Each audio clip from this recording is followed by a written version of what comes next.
ইটাহারে তৃণমূল প্রার্থী মোশাররফ হোসেনকে ঘিরে নতুন বিতর্কে সরগরম রাজ্য রাজনীতি। একটি ভাইরাল ভিডিওকে কেন্দ্র করে চাঞ্চল্য ছড়িয়েছে এলাকায় এবং সামাজিক মাধ্যমে।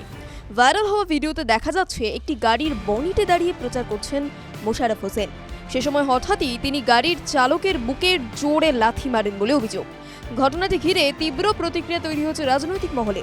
সূত্রের খবর, ভোটের শেষ প্রচারের দিন ইটাহারের মারনাই এলাকায় প্রচারের সময় এই ঘটনাটি ঘটে, যদিও ভিডিওর সত্যতা নিয়ে প্রশ্ন উঠছে। এদিকে বিরোধীরা এই ঘটনাকে কেন্দ্র করে তীব্র সমালোচনা শুরু করেছে এবং শাসক দলের বিরুদ্ধে আক্রমণ শানিয়েছে। তাদের দাবি, এই ধরনের আচরণ একজন জনপ্রতিনিধির পক্ষে অগ্রহণযোগ্য।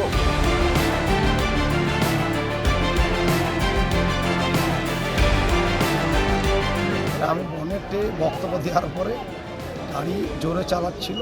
আমি বনেট পার হয়ে ফুটখোলা গাড়ি থাকে উপর দিয়ে পার হয়ে নামছিলাম। এটাকে এআই দিয়ে আর একটা এডিটিং করে, তো এটা হবে গণমাধ্যমে তারা বিভিন্ন অপপ্রচার, গুজব, কুৎসা, পরনিন্দা করেছে। এটা হাস্যকর ব্যাপার।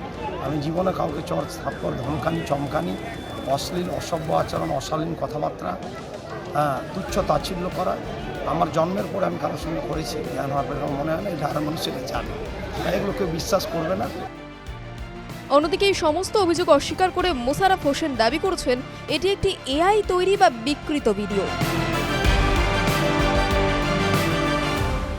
এই যে মানুষকে অপমান যে তারা করে যাচ্ছে, আপনারা 4 তারিখেই সব রেজাল্ট পেয়ে যাবেন যে আগামী দিনে এই মানুষ তাদের পাশে থাকবে না, আর যাদেরকে আজকে তারা পা দিয়ে লাথ মারছে তাদের পা ধরেও তারা কুল পাবে।